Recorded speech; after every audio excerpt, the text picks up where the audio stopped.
నమస్తే, welcome to hello doctor.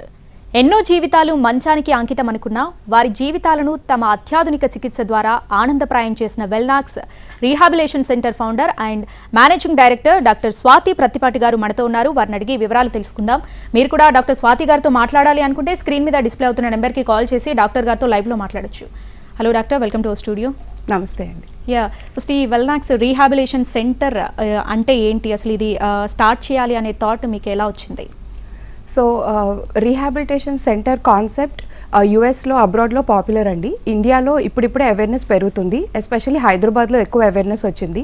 దీన్ని సింపుల్గా చెప్పాలంటే it's a transitional care centre or post hospital care treatment అని చెప్పొచ్చు. సో బేసికలీ ఇది it's a bridge between hospital and home treatment అండి. సో సింపుల్గా ఒక ఎగ్జాంపుల్తో చెప్పాలంటే ఒక పేషెంట్కి స్ట్రోక్ కానీ పెరాలసిస్ వస్తే ఫస్ట్ హాస్పిటల్కి వెళ్తారు. హాస్పిటల్కి వెళ్ళినప్పుడు ట్రీట్మెంట్ అయిపోతుంది, కానీ వాళ్ళకు ఒక కాలు చెయ్యి పడిపోతుంది, లేకపోతే మాట రాదు. సో వాళ్ళు ఫుల్గా వాక్ చేయటానికి, వాళ్ళకి మాట తిరిగి రావటానికి మా దగ్గర we have qualified doctors, physiotherapist, dietitian, food అన్నీ ఇంక్లూడ్ చేసి వీ హెల్ప్ దెమ్ వాక్, వాళ్ళ పనులు వాళ్ళు తిరిగి నార్మల్గా చేసుకునేలాగా, ఇంతకుముందు ఎలా ఉన్నారో అది తొందరగా ఇంతకుముందు కంటే తొందరగా చేసుకునేలాగా మేము హెల్ప్ చేస్తాం. సో రీహాబిలిటేషన్ అంటే మనకి ఇంట్లో వాళ్ళకి బర్డెన్ లేకుండా హాస్పిటల్ నుంచి డిశ్చార్జ్ అయ్యాక వాళ్ళు తిరిగి వర్క్ చేసుకునేలాగా మేము అసిస్ట్ చేస్తాం వాళ్ళకి. ఓకే, అంటే ఎప్పుడు స్టార్ట్ చేయడం జరిగింది దీన్ని? సో మేము స్టార్ట్ చేసి 5-6 years అవుతుందండి. సో నా బ్యాక్గ్రౌండ్ వచ్చి బేసికలీ ఆమె జనరల్ ఫిజిషియన్, నేను జనరల్ మెడిసిన్ చేసి నేను ఇక్కడ హైదరాబాద్లో నిమ్స్లో 6 years వర్క్ చేశాను. సో నిమ్స్లో మేము వర్క్ చేస్తున్నప్పుడు మేము చాలామంది పేషెంట్స్కి రిక్వైర్మెంట్ చూసి మేము ఈ ఐడియా స్టార్ట్ చేసామన్నమాట. అక్కడి నుంచి వచ్చిన కాన్సెప్ట్ ఈ మెడికల్ రీహాబిలిటేషన్. సో నిమ్స్కి మాకు డైలీ ఊర్ల నుంచి కానీ, ఇక్కడ హైదరాబాద్లో పెరిఫరీస్ నుంచి కానీ, హైదరాబాద్లో కానీ మాకు చాలామంది పేషెంట్స్ వస్తారు. సో వాళ్ళందరికీ ఏంటంటే నిమ్స్లో అకామిడేట్ చేయలేం వాళ్ళని, ప్లస్ వాళ్ళకి కంటిన్యూస్గా మెడికల్ కేర్ రిక్వైర్మెంట్ ఉంటుంది.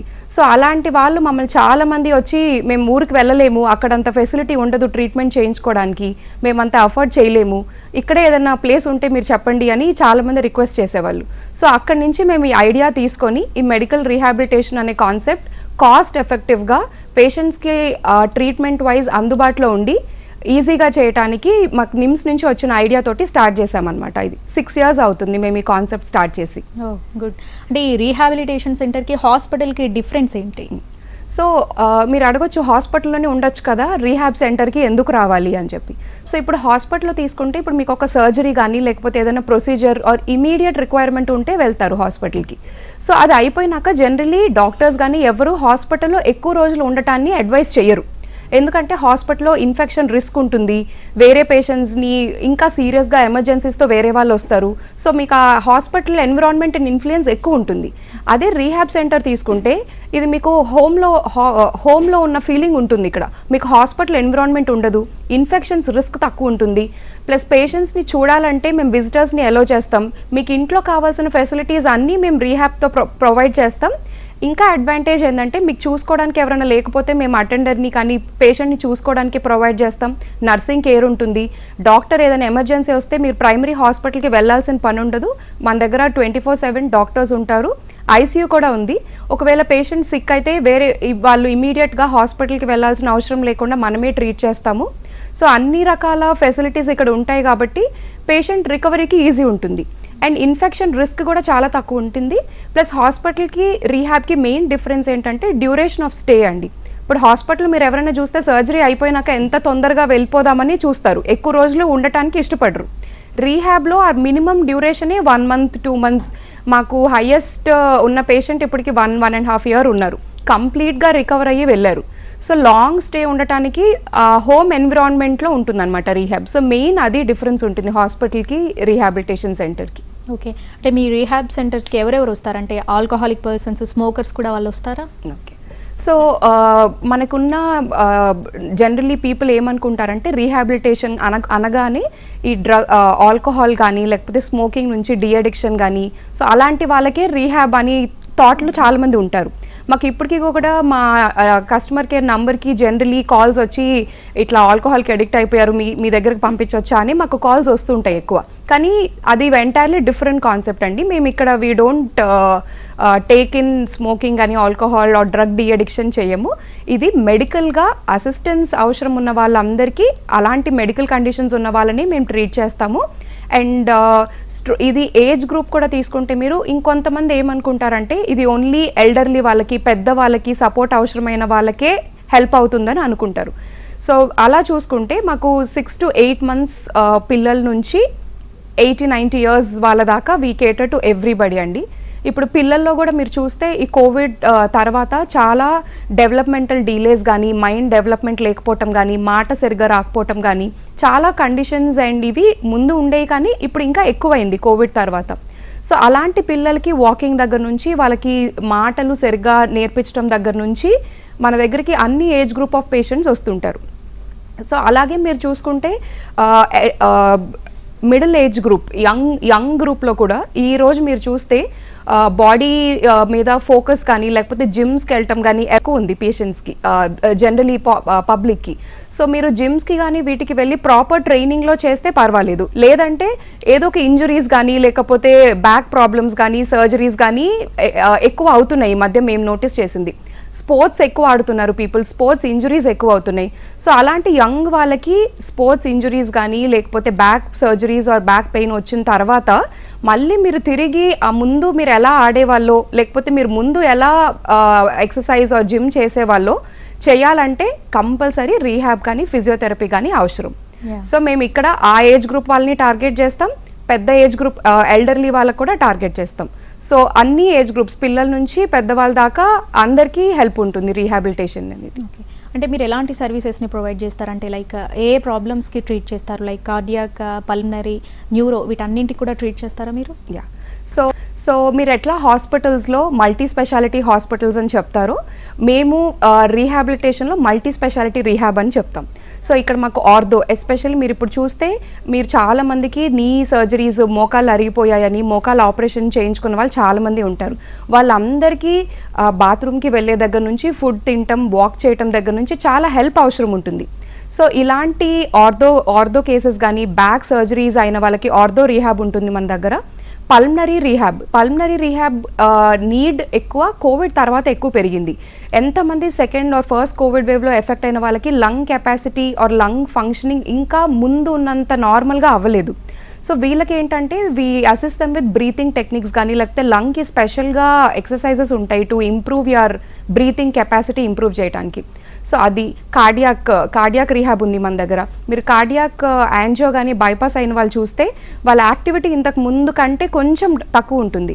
సో మేము ఇక్కడ వీ హ్యావ్ కార్డియాక్ రీహాబ్ అంటే స్పెసిఫిక్గా కార్డియాక్ ప్రాబ్లం ఉన్న వాళ్ళు, ఇప్పుడు వాళ్ళు థ్రెడ్మిల్ చేసినా, ఏ యాక్టివిటీ చేసినా హార్ట్ రేట్ మానిటర్ చేసి చేస్తామన్నమాట.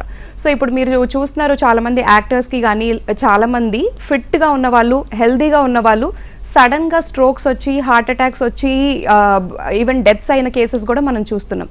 రీజన్ ఏంటి అనేది we are still not very sure. So అందుకని మనకి ఏంటంటే కొంచెం కార్డియాక్ మానిటరింగ్తో సహా, ఇప్పుడు పేషెంట్స్ ఎవరైనా డౌట్ ఉన్నా, యంగ్ వాళ్ళు ఎస్పెషల్లీ, సో మనమంతా వాళ్ళ హార్ట్ రేట్ కానీ, వాళ్ళ ఈసీజీ మానిటర్తో పాటు they workout or they exercise under our guidance.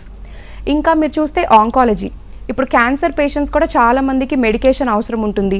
వాళ్ళకి ఇంట్లో నర్సుని పెట్టుకొని అంతా మేనేజ్ చేసుకోవాలంటే చాలా కష్టంగా ఉంటుంది.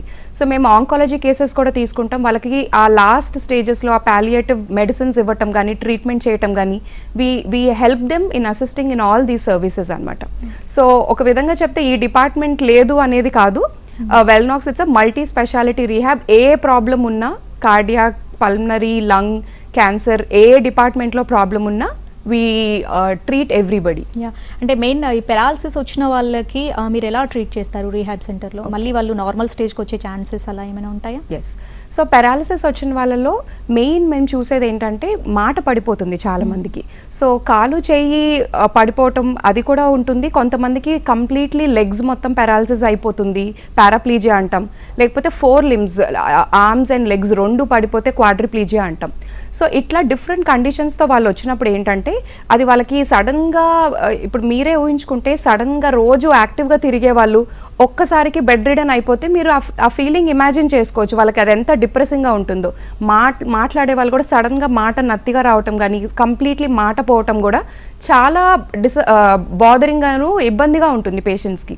సో ఇక్కడ మా దగ్గర ఫస్ట్ తీసుకుంటే స్పీచ్ థెరపీ ఉంటుంది. ఇది ఇంపార్టెన్స్ ఇంకా చాలా మందికి తెలియదు. స్పీచ్ కానీ తినటానికి కూడా మింగటానికి రిఫ్లెక్స్ ఉంటుంది, స్వాలోయింగ్ రిఫ్లెక్స్ అని, అది చాలా ఎఫెక్ట్ అవుతుంది స్ట్రోక్ వాళ్ళలో. We are happy to say that we have best of faculty, speech therapist కానీ ఆక్యుపేషనల్ థెరపిస్ట్ కానీ డిఫరెంట్ స్టాఫ్ ఉన్నారు మా దగ్గర రీహాబ్ ఫీల్డ్కి సంబంధించి. సో స్పీచ్ థెరపీ తీసుకుంటే దే ట్రైన్ యూ హౌ ఎలా మాట్లాడాలి, మింగటానికి కానీ ఫుడ్ తినడానికి ఇబ్బంది లేకుండా ఎలా చేయాలనేది ట్రైన్ చేస్తారు. సో మీరు ఇది అవేర్నెస్ లేని వాళ్ళకి ఎన్ని మంత్స్ పడుతుందో, కొంతమందికి మాట రాదు కూడా. సో ఇలాంటి అవేర్నెస్ లేని వాళ్ళందరికీ ఇవాళ మేము ముందుకు వచ్చి చెప్తుంది రీజన్ ఇదే అనమాట. సో స్పీచ్ థెరపీ ఒక 1 month మీరు ఆ థెరపీ తీసుకుంటే మీరు ముందు ఎలా మాట్లాడుతున్నారో అదే వాయిస్ ఇంటెన్సిటీ తోటి అంతే స్పష్టంగా మాట్లాడగలుగుతారు. ఈవెన్ ఫుడ్ తినేది కూడా ఇవి చెప్పడానికి చూడటానికి చిన్నగా కనిపిస్తాయి కానీ పేషెంట్ ఎక్స్పీరియన్స్ చేసే వాళ్ళకే తెలుస్తుంది దానివల్ల ఎంత ఇబ్బందిగా ఉంటుందో తినలేకపోవటం అనేది. అప్పుడు మీకు నోస్ నుంచి కానీ నోట్ నుంచి కానీ పైప్స్ వేసి దాని నుంచే ఫుడ్ ఇవ్వాల్సి వస్తుంది. అది ఎంత బాదరింగ్గా ఉంటుంది, ఏది తినాలనుకున్నా తినలేరు. సో ఈ స్వాలోయింగ్ థెరపీలో ఏంటంటే ఆ థ్రోట్లో ఉన్న మజిల్స్ అన్నీ యాక్టివేట్ చేసి వాళ్ళు మళ్ళీ నార్మల్గా తినేలాగా మేము హెల్ప్ చేస్తాం. So this is another speciality with చాలా మందికి అవేర్నెస్ లేనిది అనమాట స్పీచ్ థెరపీ. ఇంకా మీకు రెగ్యులర్గా ఫిజియోథెరపీ చూసుకుంటే మా దగ్గర అడ్మిట్ అయితే పేషెంట్ మేము morning evening daily 1 hour of physiotherapy sessions ఉంటాయి. దాంతోపాటు కొంచెం యంగ్ పేషెంట్ కొద్దిగా మూమెంట్ ఉన్న వాళ్ళకి we are specialized in providing robotic treatment అనమాట, ఎస్పెషల్లీ స్ట్రోక్ పేషెంట్స్కి. ఈ మెషిన్ వస్తే ఇండియాలో 2-3 ప్లేసెస్ దగ్గరే ఉన్నాయి. And we are proud to say that హైదరాబాద్లో ఒట్టి వెల్నాక్స్ దగ్గరే ఉంది ఈ రోబోటిక్ మెషిన్. మేము కొరియా నుంచి ఇంపోర్ట్ చేసాము ఈ ఎక్విప్మెంట్. ఈ ఎక్విప్మెంట్లో కంప్లీట్లీ బెడ్ రిడన్ అయిన పేషెంట్ని మనం రోబోటిక్కి టై చేసేస్తాం పేషెంట్ని. సో వాళ్ళు అస్సలు నడవలేరు అనుకున్న వాళ్ళకి వాళ్ళు యాక్చువల్గా ఫీల్ అవుతారు వాక్ చేస్తున్నట్టు. అండ్ ఆ పేషెంట్ మాటల్లో వింటే we feel very happy about it. So robotics చేస్తే ఏంటంటే కొంతమందికి స్ట్రోక్ వచ్చాక తిరిగి నడిచేటప్పుడు ముందు నడిచినట్టు రారు, కాళ్ళు ఈడవడం కానీ లేకపోతే సైడ్ నుంచి తిప్పటం కానీ అట్లా కాళ్ళు కరెక్ట్గా రాదనమాట తిరిగి నడక. రోబోటిక్ని గెయిట్ ట్రైనర్ అని కూడా అంటాం. ఓకే, కాలర్స్ వెయిట్ చేస్తున్నారు, కాలర్స్తో మాట్లాడి మనం డీటెయిల్గా డిస్కస్ చేద్దాం. మహమ్మద్ కాజా గారు నల్గొండ నుంచి కాలర్ ఉన్నారు. నమస్తే అండి. నమస్తే మేడం. డాక్టర్ గారితో మాట్లాడండి. స్వాతి గారు ఉన్నారు, మాట్లాడండి. నమస్తే మేడం. నమస్తే అండి, చెప్పండి మేడం. నేను ఆర్టీసీ కండక్టర్, నార్కల్ డిస్ట్రిక్ట్ మేడం. నేను ఓకే మేడం, నాకు ఎక్కువ కూర్చొని లేవనికి రాదు మేడం. కూర్చొని మెడ నొప్పి ఉంది మేడం బాగా. ఓకే, అది లేవనికి రాదు మేడం. ఒకవేళ చాలాసేపు నిలబడి కూర్చొని పోతే కూడా రాదు మేడం నాకు. ఓకే, మీరు ఏం చేస్తుంటారండి? నేను ఆర్టీసీ కండక్టర్. ఓకే ఓకే, ఇది ఎప్పటి నుంచి ఉంది మీకు ఈ ప్రాబ్లం? కరోనా కాలం నుంచి ఉంది మేడం. అంతవరకు లేకుండే నాకు. ఓకే, అంతవరకు ఏం లేకుండా యాక్టివ్ ఉన్నా, బాగా స్పోర్ట్స్ మ్యాన్ కూడా మేడం నేను. ఓకే, బాగా పిక్కల్లో పట్టేసినట్టు ఉంటుంది. ఇక మనము దొడ్డిపోయినా కానీ మేడం కూర్చోనికి రాదు, లేవనికి రాదు మేడం. ఓకే, సో మీరు ఎప్పుడైనా డాక్టర్ని కన్సల్ట్ చేశారండి? ఎక్స్రే తీపించడం కానీ ఏమైనా చేయించారా బ్యాక్ ప్రాబ్లం రిలేటెడ్? లేదు, ఎవ్వరికి చూపించలేదు మేడం. ఇది కామన్. ఇంకా మనం తింటాం కదా మేడం, ఆహారం తింటాం కదా, దాన్ని బట్టి వస్తుంది అనుకొని ఇంకా తెగించి తీసుకున్నాం మేడం. ఓకే, సో మీరు చెప్పిన దాన్ని బట్టి చూస్తే ఇది బ్యాక్ ప్రాబ్లం ఉన్నట్టుందండి. ఎందుకంటే ఫ్రీక్వెంట్గా ఎక్కువ కూర్చునే కానీ అట్లా కూర్చుంటే ఏమవుతుందంటే డిస్క్ బ్యాక్లో మనకి ఏదైతే డిస్క్స్ ఉంటాయో అక్కడ నర్వ్ రూట్స్ ఉంటాయండి, దాని మీద ప్రెషర్ పడి మీకు ఆ నర్వ్ మీద ప్రెషర్ పడటం వల్ల కాలు మీరు చెప్తున్న సిమ్టమ్స్ తెలుస్తాయి అన్నమాట. సో నేను మీకు సజెస్ట్ చేసేది ఏంటంటే మీరు ఒకసారి ఎక్స్రే ఆర్ కుదిరితే బ్యాక్ స్పైన్ ఎంఆర్ఐ చేపిస్తే ఎక్సర్సైజెస్ చేయొచ్చా లేకపోతే ఎంతవరకు డ్యామేజ్ ఉందనేది మనకు ఐడియా వస్తుంది. సో మీ ప్రాబ్లం సింపుల్ అయితే మీరు basic routine exercises, simple exercises చేస్తే మీరు మళ్ళీ ఇబ్బంది కాకుండా మీ వర్క్ మీరు చేసుకోవచ్చు. వేరే ప్రాబ్లం కొంచెం సీరియస్గా ఉంటే దాన్ని మళ్ళీ స్పైన్ సర్జన్ ఆర్ న్యూరో సర్జన్ని కన్సల్ట్ అవ్వాల్సి వస్తుంది. రైట్, మరో కాలర్ ఉన్నారు నెల్లూరు నుండి, లక్ష్మి గారు. నమస్తే అండి. ఓకే, నమస్తే మేడం. యా డాక్టర్ గారితో మాట్లాడండి. నమస్తే అండి, చెప్పండి. మేడం, మా బాబుకి 21 ఇయర్. ఓకే. చిన్నప్పటి నుంచి కొంచెం బ్లడ్ సర్క్యులేషన్ తక్కువయ్యి నడక కొంచెం చాలా స్లో. Okay okay.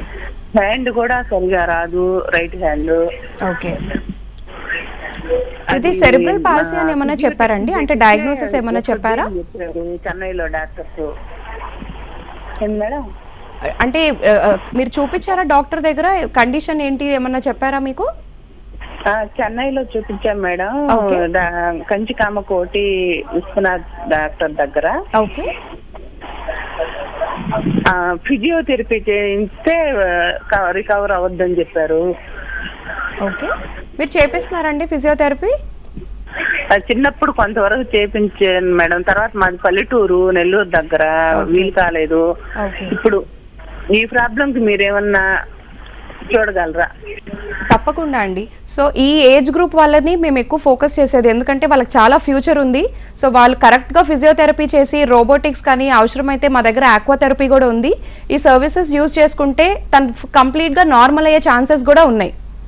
సో మేము ప్రాక్టికల్గా పేషెంట్ని చూస్తే ఇంకా బెటర్గా సజెస్ట్ చేయగలుగుతాము. కానీ తనకి రోబోటిక్స్ చాలా హెల్ప్ అవుతుందని మీరు చెప్పేదాన్ని బట్టి అర్థమవుతుంది. Yeah right. మీరు ఇందాక రోబోటిక్ ట్రీట్మెంట్ కూడా అన్నారు కదా, అంటే ఎందులో ఏ ప్రాబ్లమ్స్కి రోబోటిక్ ట్రీట్మెంట్ని కూడా యూజ్ చేస్తారు మీరు? ఓకే. సో రోబోటిక్ వచ్చేసరికి మెయిన్ లెగ్స్లో ప్రాబ్లం ఉన్న వాళ్ళకి మీకు ముందు చెప్పినట్టు గెయిట్ ట్రైనర్ అంటాము రోబోటిక్స్ని. సో లెగ్లో, నడకలో లేకపోతే మజిల్లో వీక్నెస్ ఉన్న వాళ్ళకి రోబోటిక్స్ ఎక్కువ హెల్ప్ చేస్తుంది. ఈ మా దగ్గర ఉన్న వాక్ బోట్ ఎస్పెషల్గా. హ్యాండ్కి మా దగ్గర we have separate machine for hand అండి. సో ఇవేంటంటే మనం మాన్యువల్గా చేసే మూమెంట్స్ కంటే రోబోటిక్ అసిస్టెడ్ మూమెంట్స్ చేస్తే రికవరీ బెటర్ ఉంటుంది అండ్ పేషెంట్ కూడా సాటిస్ఫాక్షన్ అనేది చాలా డిఫరెంట్గా ఉంటుంది. సో మా దగ్గరికి చాలా మంది వచ్చేవాళ్ళు అసలు ఇది ఎలా ఉంటుంది అది ఎక్స్పీరియన్స్ చేయడానికి వస్తారు. కొంతమంది వాళ్ళకి యాక్చువల్లీ అవసరం లేకపోయినా కూడా they want to experience, try చేసి అసలు ఇది ఎలా ఉంటుంది అనేది చూద్దాం అనుకుంటారు. కానీ ఈ రోబోటిక్ వాడటం వల్ల ఏంటంటే ఇది మొత్తం ఆపరేటెడ్ ఉంటుందండి. మీరు ఎట్లా థ్రెడ్మిల్ మీద కానీ ఎట్లా మీరు నార్మల్గా నడుస్తారో, రోబోటిక్ ఏంటంటే మీ లెగ్స్లో ఉన్న ప్రతి మజిల్ పవర్ ఎంత ఉంది, అన్ని మజిల్స్ యాక్టివేట్ అవుతున్నాయా లేదా అనేది చూసుకొని ప్రోగ్రామ్ చేసి ఎంత టైం, ఇప్పుడు డైలీ కూడా మనం ఎంతసేపు కావాలంటే అంత చేయడానికి ఉండదు. సో అది ప్రోగ్రామ్ చేస్తుంది ఎంత టైం చేయాలి, ఏ మజిల్స్ యాక్టివేట్ అవ్వాలి, మీకు దానికి అప్డేట్ రిపోర్ట్ కూడా ఇస్తారనమాట. సో దాంట్లో ఇప్పుడు సపోజ్ ఈ మజిల్ ఇంతవరకే యాక్టివేట్ అయింది, నెక్స్ట్ టైం ఇంకొంచెం టైం సెషన్ పెంచుతుంది అనమాట. సో అది మనకి ప్రోగ్రెస్, మనం ఇండివిజువల్ మజిల్ చెక్ చేయాలంటే చాలా కష్టం మనం చెప్పాలంటే. ఒట్టి గ్రాస్గా ఎంత పవర్ ఉందనేది మనం చెప్పగలుగుతాం, కానీ ఎవ్రీ మజిల్ ఎలా యాక్టివేట్ అవుతుంది అనేది మనకి రోబోటిక్ రిపోర్ట్లో క్లియర్గా తెలుస్తుంది. ఎక్కువగా డెస్క్లో వర్క్ చేసే వాళ్ళు, సిట్టింగ్ పొజిషన్లో వర్క్ చేసే వాళ్ళకి బ్యాక్ పెయిన్ ఎక్కువగా వస్తూ ఉంటుంది. సో వాళ్ళకి మీ రీహాబ్ సెంటర్లో ఎలా ట్రీట్ చేస్తారు? ఓకే. సో ముందు మీద కంపేర్ చేస్తే కోవిడ్ తర్వాత ఈ వర్క్ ఫ్రమ్ హోమ్ కానీ లేకపోతే డెస్క్ జాబ్స్ ఎక్కువైపోయింది, స్క్రీన్ టైం కూడా ఎక్కువైపోయింది. సో పీపుల్కి ఏంటంటే వాళ్ళకి ఆ పాస్చర్ ఎలా కూర్చోవాలి, డెస్క్ మీద కూర్చున్నప్పుడు నెక్ ఎలా పొజిషన్ చేయాలి, బ్యాక్ ఎలా కూర్చోవాలి అనేది పీపుల్కి చాలామంది అవేర్నెస్ లేక యంగ్ ఏజ్లోనే స్పాండైలోసిస్ అని కానీ డిస్క్ ప్రాబ్లమ్స్తో కానీ చాలామంది సఫర్ అవుతున్నారు. వీళ్ళు ఏంటంటే చిన్న చిన్న సిమ్టమ్స్ ఉంటాయి, దానివల్ల గిడ్డినెస్ రావటం కానీ, ఫ్రీక్వెంట్గా హెడ్ఏక్స్ రావటం కానీ, లేకపోతే కాలు తిమ్మిరి రావటం కానీ, ఇవి ఇగ్నోర్ చేస్తుంటారు. ఇగ్నోర్ చేసి సివియర్ ప్రాబ్లం వచ్చేదాకా తెచ్చుకొని they end up in surgery. So మేము ఇప్పుడు వెల్నాక్స్ తరపు నుంచి మేము కార్పొరేట్ క్యాంప్స్ అండ్ స్క్రీనింగ్స్ చేస్తున్నాము. సో దీంట్లో భాగంగా మేము కార్పొరేట్ ఆఫీసర్స్తో కానీ వీటితో టైఅప్ అయ్యి వీల్ టేక్ ఆర్ టీమ్ అక్కడికి తీసుకెళ్ళి వాళ్ళని ఎడ్యుకేట్ చేయాలి. అసలు పాస్చర్ ఎట్లా మెయింటైన్ చేయాలి, ఎలా కూర్చుంటే మనం స్లీపింగ్ పోస్చర్ దగ్గర నుంచి కూర్చునే పోస్చర్ దాకా కూర్చుంటే ఈ ఏజ్లో కరెక్షన్స్ ఆర్ జాగ్రత్తలు తీసుకుంటే రేపు పెద్దయినాక మీకు ఈ disc problems or neck problems రాకుండా ఉంటాయి. ఓకే. సో ఆ టీమ్ ఈ ఎఫర్ట్ని మేము స్టార్ట్ చేయబోతున్నాం వెరీ సూన్. ఓకే. మిమ్మల్ని కన్సల్ట్ అవ్వాలంటే ఎట్లా, ప్రాసెస్ ఎలా ఉంటుంది? ఓకే. సో జనరలీ పీపుల్కి హాస్పిటల్స్కి డైరెక్ట్గా ఈ ప్రాబ్లం ఉందనో లేకపోతే ఎమర్జెన్సీకి వెళ్ళి అడ్మిట్ అయ్యో ఆ కన్సర్న్ డిపార్ట్మెంట్కి వెళ్తారు. సో రీహాబ్లో అడ్మిషన్ ప్రాసెస్ కొంచెం డిఫరెంట్గా ఉంటుంది. ఇదేంటంటే మెయిన్ డాక్టర్స్ రిలేటెడ్ ఉంటుంది. సో ఇప్పుడు ఒక డాక్టర్కి ఆ పేషెంట్ మా దగ్గర డాక్టర్స్కి ఇప్పుడు హైదరాబాద్లో రీహాబ్స్ ఉన్నాయి, వాళ్ళకి అవేర్నెస్ ఉంది ఏ రీహాబ్లో ఏ ఫెసిలిటీస్ ఉన్నాయని చెప్పేది. సో డాక్టరు ఒక పేషెంట్కి వాళ్ళకు కూడా తెలుసు ఎప్పుడు ఏ ఫేజ్లో పేషెంట్కి రీహాబ్ సజెస్ట్ చేయాలనేది తెలుసు. సో మా దగ్గరికి జనరలీ డాక్టర్ రికమెండేషన్ అట్లానే ఎక్కువ వస్తారు. లేదంటే పేషెంట్ డిశ్చార్జ్ అయినాక హాస్పిటల్ నుంచి డైరెక్ట్గా వస్తారు మన దగ్గరికి. సో వచ్చాక will have first basic doctor assessment ఉంటుంది, ఫిజియోథెరపీ అసెస్మెంట్ ఉంటుంది వాళ్ళకి. సో వాళ్ళు బెడ్ సైడే చేయాలా లేకపోతే వాళ్ళకి ఎంతవరకు ఫిజియో మనం పుష్ చేయొచ్చు అనేది అసెస్మెంట్ జరుగుతుంది. అండ్ మా దగ్గర స్పెషల్లీ డయట్ కూడా, ఇప్పుడు చాలామందికి ఈ రికవరీ అయ్యేటప్పుడు కిడ్నీస్ ప్రాబ్లం ఉన్న వాళ్ళకి డయాలసిస్ రిలేటెడ్ డయట్ కానీ లేకపోతే డయాబెటిక్ డయట్ కానీ ఇవి చాలా ఉంటాయి దాంట్లో ఎట్లా చేయాలనేది. So including diet consultation, physiotherapy consultation, doctor consultation అన్నిటితోటి will assess them in a package. వాళ్ళకి ఏది సజెస్ట్ అయితే బెటర్ ఉంటుంది అని చెప్పి. That is how people come to us.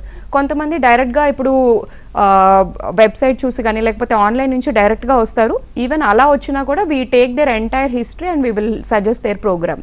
Okay, ఈ వెల్నాక్స్ రీహాబ్ సెంటర్కి అదర్ రీహాబ్ సెంటర్కి డిఫరెన్స్ ఏంటి అంటే ఏం చెప్తారు? అంటే మీ స్పెషాలిటీ ఏంటి? ఓకే, సో రీహాబ్స్ ఇప్పుడు చూస్తే మీకు వేరే రీహాబ్స్ కూడా ఉంటాయి. ఫస్ట్ మీరు మా సెంటర్కి వచ్చి చూస్తే మీకు తెలుస్తుంది మా అంబియన్స్ ఎలా ఉంటుంది. మీకు అసలు హాస్పిటల్కి వచ్చిన ఫీలింగే ఉండదు. పీపుల్ వచ్చిన వాళ్ళందరూ మాది హోటల్ ఓర్ లేకపోతే అసలు హాస్పిటల్ ఫీలింగ్ ఆర్ ఎన్విరాన్మెంట్ లేదని చెప్తారు అందరూ. సో ఫస్ట్ థింగ్ అంబియన్స్ ఒకటి మాది డిఫరెన్స్ ఉంటుంది. అండ్ మా దగ్గర స్పెషల్గా రోబోటిక్స్ ఆర్ ఆక్వా థెరపీ ఏ రీహాబ్ సెంటర్లోనూ లేదు అది. సో ఆక్వా థెరపీ కూడా ఇప్పుడు మనం రెగ్యులర్గా ఆన్ గ్రౌండ్ చేసేటప్పుడు ఉన్న రెసిస్టెన్స్కి వచ్చే రిజల్ట్ కంటే వాటర్లో మీరు చేస్తే, వాటర్లో ఎందుకంటే బాడీ లైట్ అవుతుంది కాబట్టి మీరు చేసేది ఇంకా ఎఫెక్టివ్గా ఉంటుంది. ఎస్పెషల్లీ మేము మీకు ఇందాక చెప్పినట్టు పిల్లలు మా దగ్గరికి చాలామంది వస్తారు. సో వాళ్ళకి ఏంటంటే నార్మల్గా ట్రీట్మెంట్ చేస్తే ఏడవటం కానీ లేకపోతే పేరెంట్స్ని చాలా ఇబ్బంది పెడుతుంటారు కోఆపరేట్ చేయకుండా. సో అదే ట్రీట్మెంట్ వాళ్ళకి వాటర్లో చేస్తే వాళ్ళు ట్రీట్మెంట్ జరుగుతుంది, ప్లస్ వాళ్ళు థెరపీ కూడా ఎంజాయ్ చేస్తారు. సో ఈ ట్రీట్మెంట్ ఈ స్పెషాలిటీస్ రెండు వేరే దగ్గర ఎక్కడా లేదు. అండ్ మా దగ్గర ఉన్న టీమ్ కూడా వీఆర్ వెరీ హ్యాపీ. ఇప్పుడున్న వీ హ్యావ్ కరెంట్లీ 2 centers అండి హైదరాబాద్లో, బంజారా హిల్స్ అండ్ కూకట్పల్లిలో ఉంది వెల్నాక్స్. మేము ఇంకొక 2-3 monthsలో we're coming up with new centre in హైటెక్ సిటీ అండి. సో మాకున్న టీమ్ చూస్తే వీ హ్యావ్ ఈవెన్ ఫిజియోథెరపిస్టే we have 20 to 25 therapists on board అండి. So we take care of the patient. Quality is what is different. మేము వేరే రీహాబ్స్తో కంపేర్ చేస్తే ఆర్ క్వాలిటీ ఈజ్ డిఫరెంట్. ఆ services we give are also very different అండి. Yeah, okay, మీ rehab centre start చేసి 5 to 6 years అవుతుంది అన్నారు కదా. సో సక్సెస్ రేట్ ఎలా ఉంది? టీమ్ ఎఫర్ట్స్ ఎలా ఉంటుంది? ఓకే, సో మీరు అలా చూసుకుంటే ఎవ్రీ 1 or 2 yearsకి కోవిడ్ వల్ల కొంచెం గ్యాప్ వచ్చింది కానీ వీఆర్ ఎక్స్పాండింగ్ ఆర్ ఇంక్రీజింగ్ ఆ సర్వీసెస్ అండ్ ఫెసిలిటీస్. సో మేము ముందు స్టార్ట్ చేసినప్పుడు ఒట్టి బెడ్స్ అండ్ కొన్ని 30 beds తోటి స్టార్ట్ చేసాం 2014లో. 2 years డౌన్ ద లేన్ చూస్తే ఇంకొక 50 beds యాడ్ అయ్యాయి. 2019లో వి స్టార్టెడ్ విత్ రోబోటిక్స్ అండి. 2020లో వి స్టార్టెడ్ ఆక్వా థెరపీ. 2022లో కిడ్స్కి స్పెషల్గా ఇప్పుడు కోవిడ్ తర్వాత మేము రియలైజ్ అయింది ఆటిజం కానీ పిల్లల్లో మాటలు రావటం సరిగ్గా లేకపోవటం ముందులాగా. ఎందుకంటే ఫ్యామిలీస్ అన్ని న్యూక్లియర్ ఫ్యామిలీస్ అయిపోయాయి. పిల్లలతో అంత ఎఫెక్టివ్గా పేరెంట్స్ కానీ చుట్టుపక్కల ఉన్న వాళ్ళ కమ్యూనికేషన్ తగ్గిపోయింది. సో దానివల్ల పిల్లల్లో ఈ ఆటిజం కానీ లేకపోతే developmental or milestones delay అనేది చాలా ఎక్కువగా చూస్తున్నాం. సో మేము ఈ 2022లో లాస్ట్ ఇయర్ కిడోస్ అని పిల్లలకి స్పెసిఫిక్గా స్టార్ట్ చేసామన్నమాట. సో దీంట్లో ఆటిజం కానీ లేకపోతే పిల్లల్లో డెవలప్మెంటల్ డీలేస్ ఉన్న వాళ్ళకి కానీ వాళ్ళకి ఆక్వా థెరపీ కానీ ఎక్కువ ఫోకస్ చేస్తున్నాం. నెక్స్ట్ మేము తొందరలో ఎల్డర్లీ వాళ్ళకి పెద్ద ఏజ్ గ్రూప్ ఉన్న వాళ్ళకి డే కేర్ సెంటర్లా కూడా స్టార్ట్ చేద్దాం అనుకుంటున్నాం, అసిస్టెడ్ లివింగ్ అని చెప్పి. ఇప్పుడు పిల్లల్ని ఎట్లా మీరు డే కేర్ సెంటర్లో పెట్టి పొద్దున్నే డ్రాప్ చేసి వాళ్ళ ఏజ్ గ్రూప్ వాళ్ళతోటి ఆడుకొని ఎట్లా ఈవినింగ్ తిరిగి వస్తారో మేము అదే కాన్సెప్ట్ పెద్దవాళ్ళకు కూడా చేద్దాం అనుకుంటున్నాం. మీరు ఓల్డ్ ఏజ్ హోమ్ ఫీలింగ్లో ఉండరు. మీరు మార్నింగ్ మా సెంటర్కి వస్తారు, మీరు ఈవినింగ్ వెళ్ళేదాకా మెమరీ రిలేటెడ్ కానీ లేకపోతే యాక్టివిటీస్ ఏదో ఒకటి చేపించి we will help you engage and sharpen your memory. So ఇది మేము తొందరలో స్టార్ట్ చేస్తున్నాం. కాలర్ ఉన్నారు జానీ గారు విజయవాడ నుండి. నమస్తే అండి. హలో. నమస్తే అండి. యా, స్వాతి గారితో మాట్లాడండి. నమస్కారం అండి డాక్టర్ గారు. నమస్తే జానీ గారు, చెప్పండి. నేను డ్రైవర్ నండి. మీరు నాగార్జున జ్యువెలర్స్ లో వర్క్ చేస్తానండి నేను. ఓకే. సో ఈ డ్రైవింగ్ చేయడం వల్ల కొంచెం ఈ బ్యాక్ పెయిన్ అన్నది ఎక్కువగా ఉంటుందండి. ఓకే. మరి దీనికి ఏమైనా పరిష్కారం ఉందంటారా? ఓకే, సో మీరు డ్రైవింగ్ ఎక్కువ చేసే వాళ్ళకి బ్యాక్ పెయిన్తో పాటు వారికోజ్ వెయిన్స్ అనేవి కూడా ఎక్కువ వచ్చే ఛాన్సెస్ ఉంటాయండి. సో మీరు ఒక్కసారి బ్యాక్ పెయిన్ చాలా అంటే మీకు కాళ్ళు ఒక కాళ్ళు తిమ్మిరిగా ఉండటం కానీ అట్లా వేరే ఏమైనా ఇబ్బంది అనిపిస్తుందా, ఒట్టి బ్యాక్ పెయిన్ ఉంటుందా మీకు? అంటే కింద కూర్చున్నప్పుడు కూడా ఒక 5 నిమిషాల తర్వాత కొంచెం కాళ్ళు అన్నది కొంచెం తిమ్మిరి పట్టిద్దండి. ఓకే. మళ్ళీ లేచినప్పుడు మళ్ళీ నార్మల్ అయిపోతుంది. షుగర్ బీపీ ఏమైనా ఉన్నాయండి మీకు? లేదండి, ఇంకా ఏం రాలేదు. ఓకే.